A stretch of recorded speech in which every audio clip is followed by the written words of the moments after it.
Welcome to India, जहां आप अपने घर के छत पर भी गारंटी नहीं दे सकते, क्योंकि कल सुबह वक्फ बोर्ड बोलेगा ये तो हमारा है।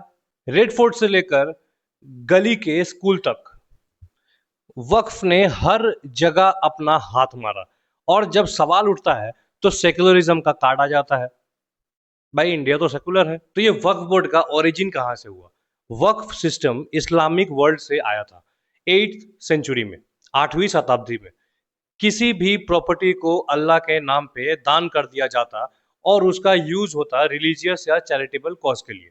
बट ब्रिटिश इंडिया ने इस आइडिया को 1923 में द मुसल्लम वक्फ एक्ट के नाम से लीगल बना दिया। लेकिन ब्रिटिश तो चले गए पर वक्फ छोड़ गए। एक ऐसा सिस्टम जो आज तक देश की प्रॉपर्टी क्वाइटली खा रहा है। पोस्ट इंडिपेंडेंस कैसे बना वक्फ इंडिया का लैंडलॉर्ड? 1954 में नेहरू जी ने वक्फ एक्ट पास किया। बोला गया चलो रिलीजियन बेस्ड ट्रस्ट सिस्टम को कंटिन्यू करते हैं। सेकुलरिज्म के नाम पे एक रिलीजन को सुपर पावर मिल गया। वक्फ बोर्ड्स बन गए हर स्टेट में। जमीन को क्लेम करना शुरू कर दिया। No audit, no challenge mechanism, यानी कि कोई पूछ भी नहीं सकता और कोई चैलेंज भी नहीं कर सकता किसी कोर्ट पे। और फिर कांग्रेस ने 1995 में वक्फ बोर्ड को गॉड मोड पे डाल दिया, यानी कि भगवान के मोड पे, अल्लाह के मोड पे। क्या मिला? Self declared powers. प्रूफ की जरूरत नहीं है, कोर्ट में भी चैलेंज करना मुश्किल है, बस बोल दो यहां दुआ होती थी, हो गया, ये हमारा। क्या आपको पता है Delhi high court, red fort, even schools तक को वक्फ ने क्लेम किया है। कोई घूर के भी देखे तो बोलता है ये हमारा है भाई। तुम्हारे घर के कोने के अगर कभी आजान सुनी गई हो तो वक्फ को क्लेम आ सकता है। प्रूफ? अरे भाई वक्फ के पास तो अंदाजा होना चाहिए, या कभी अजान पड़ी गई थी, कभी किसी ने दुआ मांगी थी, तो ये हमारा हो गया। तुम्हारे पास रजिस्ट्री है तो क्या हुआ? वक्फ पे पास वाइब है। बीजेपी गवर्नमेंट्स का रिफॉर्म्स, वक्फ का गेम खत्म कर दिया बीजेपी ने। कैसे? लेकिन अब मोदी सरकार ने खेल खत्म कर दिया है। अब वक्फ के चक्रव्यूह थोड़ा कमजोर किया जा रहा है और टोटली स्टेप बाय स्टेप तोड़ा जा रहा है। 2023 से 2024 मेजर चेंजेस क्या क्या हुए? Waqf can't claim land without public notice. Claims must have historical documentary proof.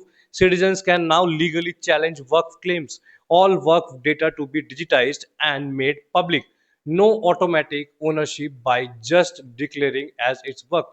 यानी अब बोल के बोर्ड बोल के जमीन नहीं ले सकता।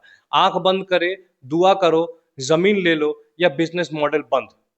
वक्फ के जैसे ही रिफॉर्म हुआ पूरी दुनिया चिल्लाने लगी इस्लामोफोबिया, डिस्क्रिमिनेशन। भाई ये तो सेकुलर रिफॉर्म है, ऑडिट, फेयरनेस और इक्वलिटी के लिए। क्या इसमें भी प्रॉब्लम है?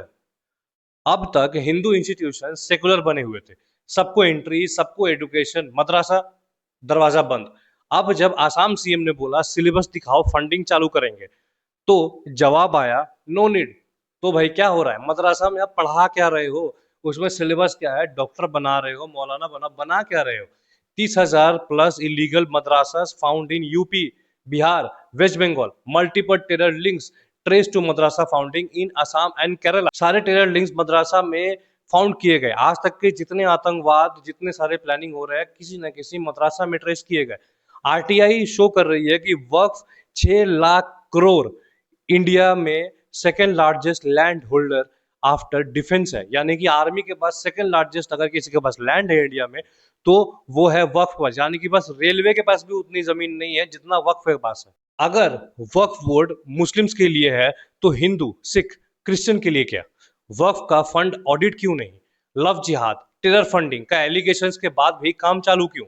AIMIM का फुल फॉर्म क्या है?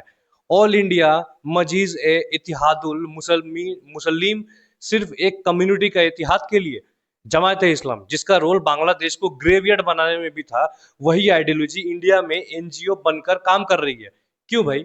ये सिर्फ हिंदू मुस्लिम का इशू नहीं है, ये इशू है इंडिया के हर उस सिटीजन का जिसकी जमीन कभी भी अल्लाह के नाम पे ले ली जा सकती है बिना वार्निंग के, और फिर भी बोलते हैं कि हम माइनॉरिटी में है। देश में सब बराबर है तो सबके लिए बराबरी चाहिए। जमीन का हक सबका है, ना किसी बोर्ड का, ना किसी वाइब का। इसी तरीके की खबर के लिए फॉलो करते रहिए माई इंटरनेशनल और सब्सक्राइब कीजिए और इस वीडियो को दूर दूर तक शेयर जरूर करें। धन्यवाद।